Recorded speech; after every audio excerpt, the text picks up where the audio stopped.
Hello everyone, I am Michelle Belle. The story that I'm going to be reading from is entitled Rude Awakening. It was published in Interview in the Caribbean e-magazine, volume 2, 2018, and it also won the Orlando Bloom Prize for Best Prose in that edition of the magazine. Thank you for joining us. The crash of a cup or plate, or the muffled cries of Auntie Cecilia as she received yet another pounding, inevitably accompanied by shouted obscenities from Uncle Johnny. Those were my alarm clock. Uncle and Auntie would be up early. Auntie to prepare a meal for him before he left for work. Uncle to have an ouversier to open his eyes. He always found some reason to start an argument. And as for hitting his wife, well, that was as much a part of him as the stale, sour scent of cask crumb. It had been just about a year since I had come from the Kalinago territory to live with Auntie Cecilia. The teachers there all thought I was very bright and that going to a town school would increase my chances at making something better out of my life. They had spoken to my parents about it, and after some time, the decision was made to post me to Goodwill. My mother made cassava bread and farine, which she sold at the Barana Aute when there was a tourist boat. And on Fridays, she'd come to Roseau to sell.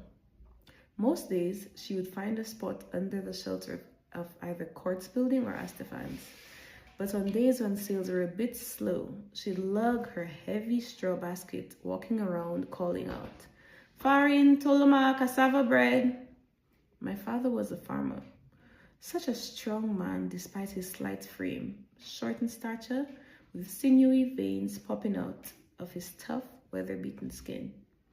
Auntie Cecilia had left the Kalinago territory many years before, coming back a few times a year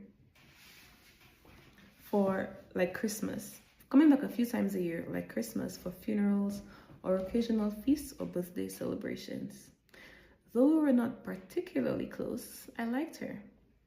She was a reserved, calm lady with a shy smile and contagious laughter.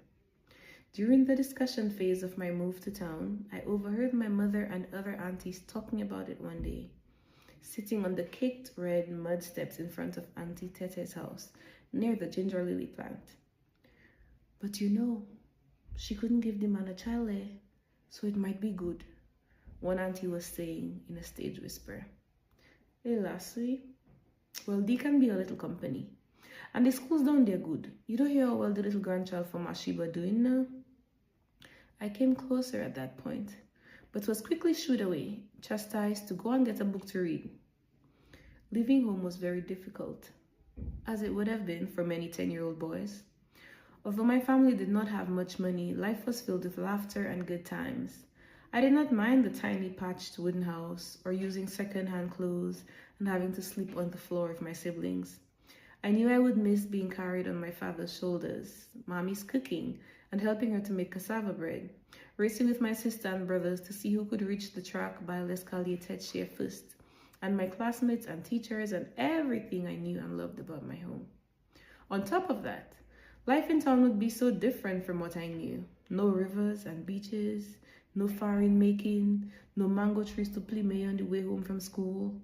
And town people, well, that was another story too. Everybody said how they were fresh, and some of my classmates were already teasing that I would forget how to play cock and pullet and start talking like an American.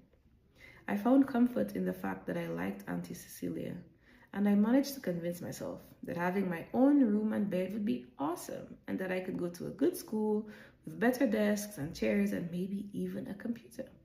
And then I would get rich and buy my family a big house and many cars. Reality set in the second week. Uncle was nice enough the first few days. He took us around in the rickety Toyota van he used to do his carpentry work. We got my uniform and other things settled, and to my delight, he brought home KFC a few times. I had begun my classes at St. Mary's Primary. To me, the teachers were no better than those at my old school. I missed my class teacher, Miss Sanford. Some of my classmates were nice, but I was still the outsider. Then one morning, at about 5:45, I was frightened from sleep by the sound of glass shattering on tiles. I jumped out of bed. and was about to run out of my room to see if Auntie was okay when I heard it. It's the same damn thing every time, woman. You're not good for nothing. No wonder you can't make children. And with that, he left, whistling sparrows, all saltfish sweet. There was a salmon tree across the road from our yard. I found a brick block some distance away, which I had placed under the tree to sit on. That had been my spot for the past months. I would go there to sit, mostly in the evenings, to get away from the noise in the house, or if I felt homesick and just wanted to free up my mind for some time. Tonight, I had left Auntie watching a Lifetime movie, and I came out to sit at my spot. Here I would watch the boys on the block down the road, listening to loud music and trying to talk about the sound of it. The scent of weed floating on the breeze.